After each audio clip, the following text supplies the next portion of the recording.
અર્જુન દરરોજ હસ્તિનાપુરથી દ્વારકા કૃષ્ણ પરમાત્માનું મોઢું જોઈ અને પછી બધું કાર્ય કરે. એટલે એક દિવસ કૃષ્ણ પરમાત્માને એમ થયું કે અર્જુન તું હવે ન આવતો, હું ત્યાં આવીશ.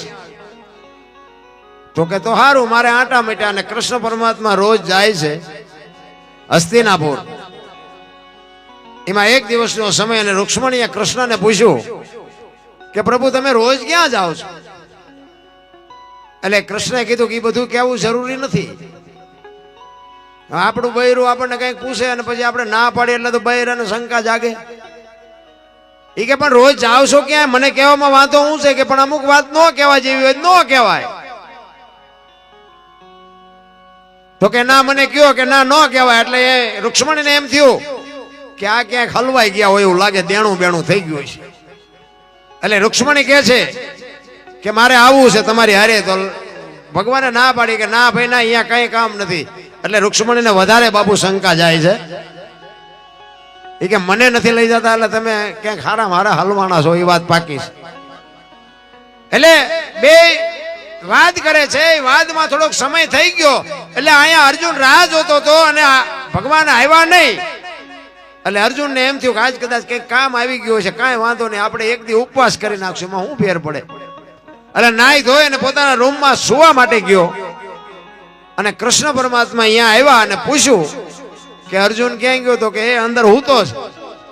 હવે અર્જુનના વાળ આમ પલંગથી નીચે લટકતા હતા. ત્યાં જઈ અને કૃષ્ણ પરમાત્મા એમ હાથમાં વાળ લીધા તો ભીના હતા. એટલે કૃષ્ણને એમ થયું કે અત્યારે જ ભાઈ હૂતા લાગે છે.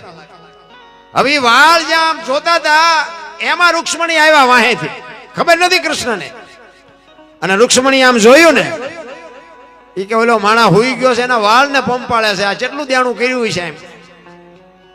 અને કૃષ્ણ ભગવાને આમ નજર કરી એને એમ થયું કે આને શંકાનું સમાધાન નહીં થાય. એટલે આમ ઈશારો કરીને બોલાવી કે અહીંયા તો. એટલે રૂક્ષ્મણી અંદર આવ્યા.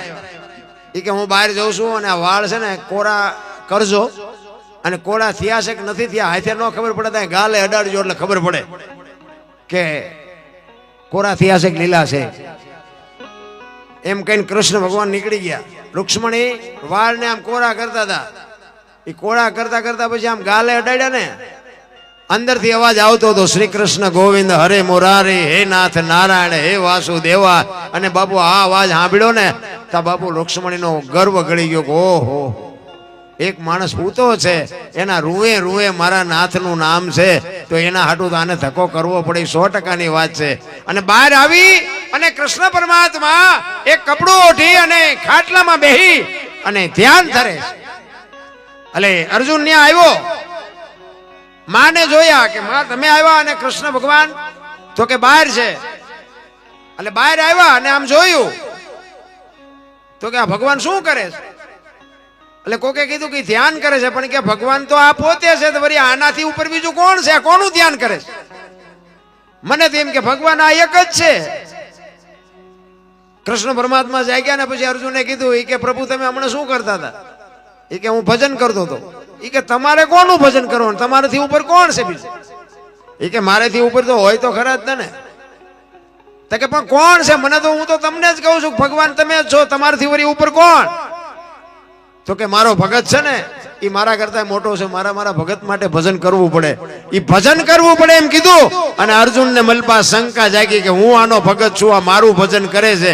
એ શંકા જાગી ને તો કૃષ્ણ પરમાત્માએ તરત કીધું અર્જુન તને જે માલપા ઉગ્યું ને એ ખોટી વાત છે. તારું કાંઈ ન આવે એવા મારા ભગત દુનિયામાં પડ્યા છે. કે તારું કાંઈ ન આવે અને તારે એવા ભગત જોતા હોય ને તો હાલ મારી ભેગો. કે તારે મારો છોકરો બનવું પડે. કૃષ્ણ પરમાત્મા અર્જુનને કહે છે. એ બાપ દીકરો બે બન્યા, ગરજવાન ના અકલ ન હોય. એ કે છોકરો બનવું છે પણ જોવું છે તમારા ભગત કેવા છે. એ બે જણા બાપુ મોરધ્વજ રાજાના દરબારમાં આવ્યા. કૃષ્ણ ભગવાન બાપ બન્યા છે, અર્જુનને છોકરો બનાવ્યો છે. ગરજવાન ને અકલ હોય નહીં, જે કે એ બને. પછી એમ કે આવું નહોતું કરવાનું, કરી નાખે પછી બધા હલવાય છે. અહીંયા આવી અને મોરધ્વજ રાજાને કહે છે કે તમારું જમણું અંગ મેં સાંભળ્યું છે કે તમે 32 લક્ષણા છો. હું જંગલમાંથી આવતો તો નાર્યો ને મારો છોકરો છે. અર્જુન કોર ઘડીએ ઘડીએ હાથ કરે આ મારો છોકરો છે, એકનો એક છોકરો છે. અને સિંહ મળ્યો મને જંગલમાં. સિંહે એમ કીધું કે હું તારા છોકરાને ખાઈ જાઉં. આર્યો એક જ છે મારે, ઈ કે છોકરાને ખાઈ જવાની વાત કરતો હતો. એટલે મેં વનરાજને કીધું કે ભાઈ મને ખાવું હોય તો ખાઈ જા, મારે આંધળાની આ એક લાકડી છે, મારો આ એક જ છોકરો છે, તું એને ન ખાઈશ. તો કે કાંઈ કરતા, તો કે તને છોડું ખરો, તારા છોકરાને છોડું, પણ 32 લક્ષણા પુરુષનું જમણું અંગ જો તું મને લાવીને આપ તો તને છોડું. અને મેં એવું સાંભળ્યું હતું કે તમારું છે ને, તમે 32 લક્ષણા પુરુષ છો અને તમારું જમણું અંગ લેવા માટે હું આવ્યો છું. જો દઈ શકો તો આપો, ન દઈ શકો તો ના પાડો તો બીજે જવું. કારણ કે દી આઠમાં પહેલા મારે સિંહને કાં જમણું અંગ દેવું પડે ને કાં મારો દીકરો દેવો પડે. મોરધ્વજ રાજા કે કાંઈ વાંધો નહીં, બેહો. દીકરો આવ્યો, મોરધ્વજ રાજાનો દીકરો આવ્યો. ઈ કહે છે કૃષ્ણને કે બાપુ હું એનો દીકરો છું, એનું અંગ ન કહેવાય કે તું એનું અંગ કહેવાય, પણ તું હજી લગ્ન નથી થયા, તું કુંવારું, તું ન હાલ. મોરધ્વજ રાજાના પત્ની આવ્યા. એ કે હું એનું અડધું અંગ છું, ન હાલું. તો કે તમે એનું અંગ છો પણ ડાબુ, મારે જમણું જોવે. પછી કૃષ્ણ પરમાત્મા સાધુના વેશમાં ખારા થયા. એ કે ઘડીક છોકરાને બોલાવે, ઘડીક બાયડીને બોલાવે, દેવું હોય ત્યાં ને હમણાં હાંજ પડશે, મારા છોકરાને ખાઈ જાય છે, આ મારો એકનો એક જ છે. એ કે કાંઈ વાંધો નહીં, તમને જમણું અંગ મળી જશે. પછી કહે છે કે તમારો દીકરો ને તમારી વહુ બે કરવત ખેંચે, બાજુ ઉપર બે આંખમાંથી આવડું ન આવવું જોઈએ તો લઈ જઈશ. એ કરવત મગાવે, બાજુ ઉપર રાણા એને બેહાડે, બા અને દીકરો બે કરવત ને ખેંચે અને ઘરાડ ઘરાડ ઘરાડ મીંડો હાલવા, લોહીની શેડું મંડી ઉડવા. પણ બાપુ અર્જુનના રૂવાડા મીંડા ધ્રુજવા. હો કરે તારી ભલી થાય તારી. અને આ કઈ નાની વાત છે? કરવત મુકાવવાનું, શરીર વેરવા એટલે વાતું કેવડી છે. તો આપણે સાંભળે થાકી રહ્યા ને એટલે આપણને ઉતરતું નથી. આપણે કોકના લઈને નથી પાછા દેતા. કરવત આપણે શું મુકાવી? આપણે અહીંયા કોઈક માંગણ આવે ને બટકું રોટલો ન દે તો આપણે કરવત શું મુકાવી? અને આ નાક સુધી કરવત આવ્યો ને, ડાબી આંખમાંથી મોરધ્વજ રાજાને આવડું આવ્યું ને, કૃષ્ણ કહે છે કે ઉભા રહ્યો, આ એક અંગ રોવે છે, આને દેવામાં તકલીફ છે, મારે આવું નથી જોતું. તેથી મોરધ્વજ રાજા કહે છે કે બાપુ તમે સમજો છો ને એ વસ્તુ નથી, તમારી વાત જ આખી ગલત છે. એને ખબર નથી અખિલ બ્રહ્માંડ નો માલિક છે. એ તો સાધુ સમજીને કહે છે કે બાપુ તમે જે વિચારો છો એ વાત નથી, પણ ડાબુ અંગ એટલા માટે રોવે છે કે મારી માના ઉદરમાં અમે ભેગા હતા, દુનિયામાં આવ્યા અમે ભેગા, આટલા વર્ષ સુધી અમે ભેગા રહ્યા, અને જમણા અંગનો ગરાગ આવ્યો ને મેં એવા હું પાપ કર્યા છે કે મારો કોઈ ગરાગ નથી, આવડું એટલે આવ્યું છે મને. ત્યારે કૃષ્ણ પરમાત્મા ને ઓલો અર્જુન ઢોવા મારવા માંડ્યો. એ કે બસ કરાવો ને, હવે રવા દો, હું જોઈ નથી શકતો. અર્જુન ને કે બેટા તું કહેતો હતો ને મારા જેવા કોઈ ભગત નથી, હજી બીજા જોવા છે. એ કે હવે નથી જોવા. આપણે ત્યાં થોડીક ભક્તિ કરી તો નથી, આપણે જે ઠેકડા મારવા માંડી જતા. અમારા કલાકારોમાં એવું હોય છે, સારું જરાક ગાતા હોય તો આમ આપણે એમ કે સીતારામ, તો આમ માથું કરે. સીતારામ તો બોલ, મરી તો તું જવાનો છે, પણ નથી બોલાતું. આ જીરવાતું જ નથી રામ. એટલા જ માટે બાપુ આને સમજવા માટે સદગુરુની શાન જોવે. સદગુરુની શાન સિવાય કોઈ દી કોઈ વસ્તુ પતે એમ જ નથી. તમારે ભજન સમજવા હોય ને, આ કોઈ નિશાળમાં, કોઈ કોલેજમાં, કોઈ યુનિવર્સિટીમાં ભણાવતું નથી. હું તો એમ કહું કે આ બેનું છે ને, બેનું ખાસ હારા દીકરા તો છે ને, માં જો કઈક સિંચન કરે ને તો જ હારા દીકરા થાય. બાકી ભગવાન ને કે હારો દીકરો દે, હારો દીકરો દે, શું અહીંયા દુકાન છે? હારો દીકરો પાદરો તમને દઈ દે. એ તો બાપુ માં જો એનું સંસ્કારનું સિંચન કરે ને, માના કોઠામાં કઈક સંસ્કાર પડ્યા હોય, એના ધાવણમાં સંસ્કાર પડ્યા હોય તો આપને ટેકો. છત્રપતિ શિવાજી મહારાજ જીજાબાઈના ઉદરમાં હતો ને, માએ ગીતા ને રામાયણ ઓગાળીને પાઈ દીધી હતી. માને ખબર જ હતી કે ભગવાન મને દીકરો આપે કે દીકરી આપે, આપણું સંતાન આપને ટેકો દેવું જ થાય. માએ કાંગલું કોઈ દી ન થાય, કુમારી માને હોવી જોઈએ. વહુ હારો ભેગા પાણી પૂરીયું ખાતા હોય ત્યાં પરજા જેવી થાય. કોઈ હારા પરજાની વાત નથી બાપુ. હું તો એમ કહું કે રાણા પ્રતાપ અને શિવાજી જેવા દીકરા આજે થાય, ગંગા સતી પાનભાઈ જેવી દીકરીઓ આજે થાય. કેમ નો થાય? કોઈ સમય બમય ફર્યો નથી. ઘણા બધા એમ કે હારો સમય બગડી ગયો, માણા કાંઈ બગડ્યું જ નથી. આપણે બગડી ગયા છે. સમય બધો બરોબર જ છે. અત્યારે તમે જોવો તો 20 જોડી કપડા હોય છે, 10 જોડી જોડા હોય છે. શું બગડ્યું? એક જોડીમાં 3 જણા હલવતા. એટલે બગડ્યું કઈ નથી, સુધર્યું છે મને તો એમ લાગે. પછી તમારા વિચારો બગડી ગયા હોય, કોકને તમે દુખી કરો તો તમે બગડ્યા છો, એમાં જગત કાંઈ બગડી નથી. સમય તો મને એમ થાય જીવવા જેવો આવ્યો ભલામણા. કોઈ મને ભાગ ની કરમ બરમ ની મને કાંઈ ખબર જ નથી પડતી. બધા ભાવની માંડે મને એમ થાય કે મળ્યો સુતાઈ લો, કાલની ખબર નથી, ભાવની શું ખોડો હરિયારિયા છે, કોઈને કાલની ખબર. વર્તમાનમાં જીવો, ભૂતકાળને ભવિષ્યકાળને યાદ કરવાની જરૂર જ નથી. માણસ જન્મે ને 2-2.5 કિલોનો હોય, 60-80-100 વર્ષ જીવે અને મળી જાય ને શમશાનમાં લઈને હળગાવી નાખો અને રેખ્યા ભેળે કરીને જોખો એટલે 2-2.5 કિલો થાય. વાતમાં કાંઈ છે નહીં. મેં ઠેકડા ભરી લીધા, મારા રામ કાંઈ છે નહીં વાતમાં. મોજ કરી લ્યો, કાંઈ કરવાનું. અમે તો આખી દુનિયા, અમે ગોકુળમાં ગયા ને, ગોકુળમાં 4-5 ભાઈબંધ ફરવા ગયા. એક બાપુ બેઠા હતા, કૃષ્ણ ભગવાનનો એક નાનો મૂર્તિ ને હિંડોળો ને. તમે અંદર ગયા ને તો કે બેહી જાઓ, અમે બધા બેહી ગયા. એ કે 100 રૂપિયા લાવો. મેં શાના? એ કે કાનુડા ને હિસકો નાખવાના. મેં કીધું અમારા 100 રૂપિયા બગડે ને કાનુડા ની નીંદર બગડે, ભલે હું તો કે તમે નાસ્તિક લાગો. મેં કહું નાસ્તિક છે તેમાં તો દ્વારકા વ્યૂ અહીં કઈ છે નહીં, કાનુડો તમારી ભેગો છે, અહીંયા તમારે હારે કઈ છે નહીં, અમે તો અહીં આંટો મારવા આવ્યા. આવીને આવી દુકાનો નાખી છે બાપુ, કાંઈ છે નહીં વાતમાં. હું તો એમ કહું માને બાપાને 25-50 રૂપિયાની જરૂર હોય ને તો એને આપજો, અને અરે નો આપો તો કાંઈ નહીં, પણ હું તો અહીંયા સુધીની વાત કરું કે તમારા હાટું થઈને તમારા મા બાપને બીજાની પાસે હાથ જોડવા જવું પડે એવો ધંધો ન કરતા, તોય મારો નાથ નોંધ કરશે. તમારા માટે તમારા મા બાપને બીજાની પાસે જો હાથ જોડવા જવું પડે કે રહેવા દો મારા દીકરાને મારતા નહીં, કે રહેવા દો મારા દીકરા પાસેથી આમ ન કરતા, તેથી સમજી લેજો કે તમારા આ દુનિયામાં તમે એક પાણો થઈને આવ્યા છો, કાંઈ છે એની વાત.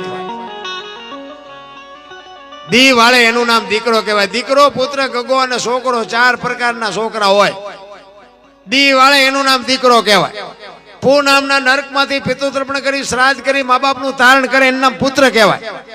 ગામમાં કઈ ખરડો થતો કે આમાં હું લખાવો છો, ઉભા રહું મારી બાન પૂછતો હોય એનું નામ ગગો કહેવાય. અને સડી પહેરીને હુતળી બાંધીને દારૂની કોથળી તોડીને ઊંધા પીડ્યા હોય એનું નામ છોકરો કહેવાય. ચિયાખાનાનું નામ છે, જોઈ હવે હરિશ્ચંદ્ર સગાળ શાન જલારામ બાપુ કોકના દીકરા, કેવડી મા બાપની કમાણી છે કે આ દુનિયા બાપુ 18 વણ જેને યાદ કરે. શું બાપુ આ આ માત પિતાએ શું એના સંસ્કારનું સિંચન કર્યું હોય છે. તમારે મારે તો બાપુ બધા રોદડા રોવાના એવાયા થઈ ગયા. બાકી વાતમાં કાંઈ અત્યારે તમે જોવો તો માણા કોઈ હેઠે પગ મૂકવાનો નથી એવો સમય આવ્યો છે. છતાંય આપણને, હું તો આ બેનું દીકરીઓને ખાસ કહું કે તમે તો માં છો, શક્તિ છો. તમે ધારો તો આજે બાળીને ભસ્મ કરી દો તાકાત છે, પણ હવે તમે જે ફેશનમાં દી ઉઠાડ્યો છે કોને કહેવું. એટલા જ માટે પુરુષોત્તમ બાપુએ બાપુ માની એક વાણી લખી છે, એની 1-2 કડી ગઈ અને પછી મારી વાણીને વિરામ આપું. પછી તમારે તે બધાનું ઘણાનું કામ હશે, પછી તમારી જેવી મોજ હશે એટલે અમે આનંદ કરાવું છું. બાકી પછી તમારી જેવી ઈચ્છા. એટલે પુરુષોત્તમ બાપુ એની જનેતાની વાત કરે છે કે મારી માં તો મારી માં છે. અને બાપુ માં છે ને, હું તો એમ કહું કે માં ને બાપને તમે સવારે પગે લાગીને જાઓ ને, જિંદગીમાં બાપુ ક્યાંય કોઈ દી જો કામ અટકે ને તમારું, તેથી મારું નામ માથે જોડાનો ઘા કરજો. બાકી દુનિયાને પગે લાગવાની જરૂર નહીં પડે. જો તમે મા બાપને પગે લાગશો તો દુનિયામાં ક્યાંય કોઈને પાસે નંબરની જરૂર જ નહીં પડે. મા બાપનો પ્રતાપ શું હોય તમે, મને તો એમ થાય કે આપણા ગરડા પાસે ખાવા અનાજ નહોતું, રહેવા સારું ઘર નહોતું, એટલું ભણ્યા નહોતા, તોય કોઈએ ન કીધું કે મારા મા બાપને આશ્રમમાં મૂકવા જવું. અને અત્યારે ભણતર ને રૂપિયા ને વાહન ને મકાન ને એટલું બધું વધ્યા પછી જ મા બાપ કોઈને પહોંચતા નથી. અમે એક જગ્યાએ હમણાં વિરમગામ પાસે પ્રોગ્રામ હતો ને, બધા સાધુ સંતોનો મેળાવડો હતો, અહીંયા મને બોલાવ્યો હતો. એટલે અહીંયા આ વાતની ચર્ચા થઈ. એટલે એ બાપુ એક હતા ને, એ કે દરબાર મને કે આ બધા તમે બધા કયો છો, અમે કહીએ છીએ, પણ આ માણસને મગજમાં બેહતું નથી, એનું કારણ શું? મેં કહ્યું બાપુ મને બેહે છે, પણ મારું કીધું કોઈ માને નહીં. મને તો મેં કીધું આનો આઈડિયા આવડે, કોઈ મેં કીધું મા બાપ દુઃખી જ ન થાય જો મેં કહું હું કહું એમ કરે. મારા હામું થાય કર્યા. મને કે એવી તમારી પાસે શું વાત છે? મેં કીધું બાપુ પણ તમે હું કહું તમારે કાન પકડવો પડે, બોલો. મને કે એવી વાત શું? મેં કીધું બેનું ને છે ને, બેનું ને મેં કીધું મમ્મી પપ્પા ગમે છે ને હાઉ હારા નથી ગમતા, અને ભાઈઓ ને મેં કીધું હાઉ હારા ગમે છે ને મમ્મી પપ્પા નથી ગમતા. આ બેનું મેં કીધું હારે જાય છે, એના બદલે જો ભાઈઓ હારે જાય તો સમાધાન થઈ જાય કે ન થઈ જાય? બાપુએ કાન પકડી ગયા, મને કે તમારી વાત સાચી છે, પણ મેં કીધું આ કરે નહીં ને કોઈ, નકર મેં કીધું કોઈ મૂકવા જાય બેન નહીં, અહીંયા એના મમ્મી પપ્પા મળી રહે, ભાઈ ને મેં કહું હાવ હારા મળી રહે, કોઈ નો કે મા બાપને મૂકવા જવું છે. મને કે વાત તમારી સાચી છે, પણ મેં કીધું વાંધો જ્યાં છે આપણું સમજી નથી શકતા કોઈ. નકર બાબુ દીકરીઓનું સમર્પણ તો તમે જો કેવડું સમર્પણ છે માનું, હે, પણ આપણને નહીં સમજાય. અને પછી છેલ્લી ઘડીએ બાપુ જેથી આપણી શરીરને આપણું શરીર જેથી સાથ નહીં આપે ને તેથી રોયે વારો નથી આવવાનો. એક લખવું હોય તો લખી લેજો, સેવા કરીએ છીએ ને તો જ બાપુ શેડે મેળ પડવાનો છે, નકર રોતા નથી આવડવાનું. એટલે કૃષ્ણ પરમહંસને એની જનેતા કે છે. પરમહંસ રામકૃષ્ણ પરમહંસ નો બાપુ એક દાંત છે ને કાળો હતો. એ કાળો દાંત હતો ને એની માએ આમ જોયું ને એટલે માની આંખમાંથી આહુડા આવી ગયા. એટલે દીકરો પૂછે છે કે માં શું કામ આહુડા કેમ આવ્યા? તો કે બેટા તારા મોઢામાં એક દાંત એવો છે ને કે તું દુનિયામાં મહાનમાં મહાન બનીશ. દીકરો વિચાર કરે કે મહાન દીકરો બને અને માને દુઃખ લાગે, આ કેવી વાત? ત્યારે જનેતા એમ કે છે કે બેટા તું મહાન બનને એમાં મને વાંધો નથી, પણ મહાન બન્યા પછી દીકરો માને ભૂલી જાય છે, એટલા માટે મને આ હોડું આવી ગયું. અને દીકરાને એવડો મોટો આઘાત લાગ્યો કે માં એ દાંત છે એટલે હું મહાન બનીશ ને. એ પાણો લઈને બાબુ મોઢામાં દાંત પાડી દીધો, ભાંગી નાખ્યો કે આ દાંત હોય તો હું મહાન બનું ને. આનું નામ દીકરો કહેવાય ને આ માને કઈક સમજી ક્યાં કહેવાય. બાકી જે પેટે પાટા બાંધી મોઢામાંથી કોળિયા કાઢીને મોટા કર્યા હોય, લીલામાં ઈ હુએ ને આપણને હુકામાં હુવાડ્યા હોય, અને બાપુ પાણા એટલા દેવ કર્યા હોય, કેવડા અરમાન હોય ભલા. અમુક ને દીકરા છે ને ભગવાનને કે આના કરતા ન દીધો હોત તો સારું. અમુક કે છે કે ભગવાન કોઈક દીકરો દે, આપણને એમ થાય કે આમાં સાચું શું છે એ નથી સમજાતું. સે ઈવડાય કે ન હોત તો સારું, તો ઈમ રોવે છે. નથી ઈવડાય કે ભગવાન એકાદો આપે તો સારું. હારો ન આપે, કાઉ જાજા કાગોલિયા ને કાઉ જાજા કપૂત, હકડો છો મયત ભલી અને હકડો ભલો સમૂત. હારો એક ગોપીચંદ કે ભરતરી જેવો હોય ને હાથ પેઢીઓ ઉજળી કરી દે. એક બાપા બહાર કેમ જ્યાં હાંજ પડી ગયા ઘરે જ આવું છે, ઓલા ઘર ધણી કે પણ 4 દીકરા છે ને શું ઘર કરો છો? બાપા એક મનનો નિયાકો મૂક્યો, હારો જો કોક એક આપે ને તો 4 ને દેવા છે. હવે આ કેટલો ધરાવ કેટલો હોય છે બા બાપ ને દીકરાનો. કહેવાનું તે ને મારે 4 છે, કોઈ ફાયદો નથી ભલામણા. એક દીકરો એવો હોય આપને ટેકો દે એવો કે ના ના આ તમે જો આવડું મોટું આયોજન કર્યું છે, એમાં બાપુ કોઈ ભગવાને આપ્યું હોય ને કદાચ 2 લાખ 5 લાખ 25,000 50,000 રૂપિયા આપે તો એ બાપુ એના મા બાપને આપણે વખાણ કરવા પડે ને કે બાપુ જનેતાએ કંઈક સંસ્કાર આપ્યા છે, તઈ આવા કાર્ય થતા હોય છે ને આમાં કંઈક સહભાગી બનતા હોય છે. બાકી કોઈને બાપુ પૈસા એમ નામ નથી આવતા. ઘણા એમ કે આ તો 2 નંબરના હોય ને 2 નંબરના, ત્યાં 10 ની નોટે નથી દીધી. 2 નંબરના દીકરા નગરા ત્યાં તો દુનિયાના બુસ જ માર્યા છે. આ 2 નંબર થી બધું હાલે છે, પણ દઈ નથી શકતા ને કોઈક દે જોઈ નથી શકતા. આ અમે અમારે તો અત્યારે અમે આ બોલ્યું ને તો અમારે તો બધાને પહેલા માફી માંગવી પડે કે ભાઈ ભૂલ ચૂક થાય માફ કરજો. ને ખબર ફોન આવે તમે રાણા પ્રતાપનું આ આમ બોલ્યાથી ખોટું હતું, આમ હતું. શિબી રાજાનું બોલ્યા આમનું ને આમ હતું. એટલે પણ તો આ વી આવો ને કાનની બુટીઓ લાલ થઈ જાય છે કે નહીં જોઈ? આખી રાતમાં બધું બધા ભજન વાળા ન હોય, અમુક તો અમારા રિઝલ્ટ કાઢતા હોય બેઠા બેઠા. કારણ કે સમયની બલિહારી છે. સમય એક એવો હતો કે કોકના પૈસા હું કટવી દેતો હતો. અત્યારે મારા બુશ માર્યા કેટલાય, લ્યો શું કરવું? એ સમયની બલિહારી છે. સમય આવે ને પરિવર્તન લાવી દેવા, પછી બુશ માર્યા ઈ જાણે એનો નાશ જાણે. ને કોકના રૂપિયા આપણે કટવી દેતા અમારા રાખી શકે. અને બીજી જ નાયત પાછી અમારા નહીં, અમારા છે 1-2 પણ જાજો ભાગ બીજી નાયત વાળા. ને કે ઝઘડા કરવા હોય તો અમારે અહીંયા ટ્યુશન રાખવું પડે. બાજતા બીજા ન આવડે. અત્યારે ભલે બધા મથે છે, બાજવા ફાવે જ નહીં તમને, બાજતા જ ન આવડે. કહેવાનો મારો મિનિંગ બાજવું નથી આપણે, પણ કહેવાનો મિનિંગ જે લોહીના ગુણ હોય ને એ હોય જ. એ એમનામ નથી મળતા, કોઈ બજારે મળતું જ નથી. આની માટે બાપુ એટલા જ માટે કહું છું કે મહાપુરુષોએ આ જનેતાને કીધું હતું કે જનુની જણ તો ભગત જણજે, કાં દાતા કાં સુરવીર, નહીં તો રહેજે વાંજણી મત ગુમાવજે નૂર. ભગત દાતાર સુરવીર કલાકાર જે છે ને એ બધા જન્મથી હોય, બનાવે નહીં, કોઈ બને નહીં. દાતાર, સુરવીર, કલાકાર, સંતો, જતી સતી જે છે ને એ જન્મથી હોય, બને નહીં કોઈ. અને જો એમ બનતા હોય ને તો બધા કલાકાર બનાવી દે. મારો છોકરો રોજ જઈને લાખ રૂપિયા લઈ આવે, બને નહીં. આ જન્મથી જ હોય. એક ગામમાં કપાતર હોય ને, કપાતર એ જન્મથી જ હોય, એને બનાવ્યો ન હોય કોઈ. ઘણા નથી કહેતા છોકરો હારો હતો પણ બગડી ગયો. એટલે બગડેલો જ હતો, તમે ઓળખવા મોડું કર્યું છે. બગડેલા હોય બગડેલા જ હોય, એમાં કાંઈ ન હોય. પોતાના જાતની ખુમારી હોવી જોઈએ. અને એક તમને કોઈ એક મા બાપની સેવા કરતો હોય, ગુરુ મહારાજના વચન ઉપર હાલતું હોય, એની જ ગાડી હાલે, બાકી બધી વાતો કાંઈ છે નહીં. એનો એક તમને રામાયણનો દાખલો આપું. જે રામાયણ છે ને, રામાયણ એ મહાપુરુષોએ બનાવી છે, મહાભારત એ મહાપુરુષોએ બનાવ્યા છે. પણ આ બે આપણને એક માર્ગ બતાવવા માટેના ગ્રંથો છે. દીકરા કેવા હોય, ભાઈઓ કેવા હોય, દીકરી કેવી હોય, મા કેવી હોય, મા બાપ કેવા હોય, એ ક્યાં જોવું હોય રામાયણમાં જો. અને રળેલું ન ખાવું હોય મહાભારતમાં જો. લ્યો બધા એમાં જ પડે, ઠેકી ઠેકી નથી દેવું જ કરે છે. પાછું છે આખી દુનિયાને ખબર છે આમાં આપણું કાંઈ છે નહીં, આપણે કઈ લઈ નથી જવું તો ઠેકડા છે ના ભરોસો. તમારો ને મારો જન્મ બીજા આપે, જન્મ્યા પછી નવરાવે બીજા, ભણાવે બીજા, ધંધો શીખડાવે બીજા, આપણે મરી ગયા પછી આપણા પૈસા વાપરે બીજા, આપણું નામ કમી કરાવે બીજા, નામ લખાવે બીજા. તો તમારું શું? તો નથી લાગતું કે આપણે થોડા ખોટા ઠેકડા ભરતા હોય મારી પાસે? એવું નથી લાગતું? તો હરી ઉપર છોડી દો. ગંગા સતીની વાણી કે 21,600 શ્વાસા હિમનામ જાય છે રામ. એક ઘડી હાથી મેં પુનિયા તુલસી સંગત સાદગી કટે કોટી અપરાધ 24 કલાકમાં કાંઈક એનું ભજન કરો, ઈ જ તમારી મારી ભેગું આવે.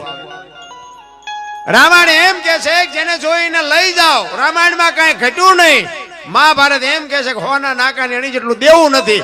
મહાભારતમાં કાંઈ વધ્યું નહીં. અખિલ બ્રહ્માંડના માલિક કૃષ્ણ પરમાત્મા દુર્યોધન પાસે 3 વાર ગયા.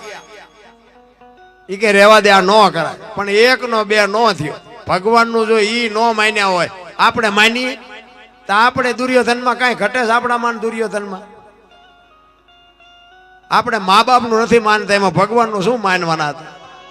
એટલા જ માટે સબરીનો એક પ્રસંગ, એના ગુરુ મહારાજ 7-8 વર્ષની એક દીકરી અને બાબુ ગુરુ મહારાજ માતંગ ઋષિ એને એમ કે બેટા અહીં બેહી જા, વહેલો મોડો રામ આવશે.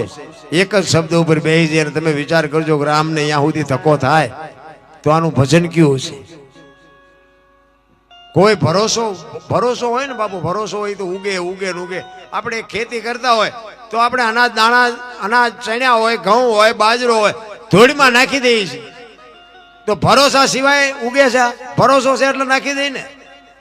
એમ ઈશ્વર ઉપર બાપુ ભરોસો હોય ને તો તમારું મારું એ કામ કરે એ 100%ની વાત છે. પણ તમને ને મને એક વિશ્વાસનો બાપુ તાંતણો જો બંધાઈ જાય તો મારો ને તમારો મેળ પડી જાય.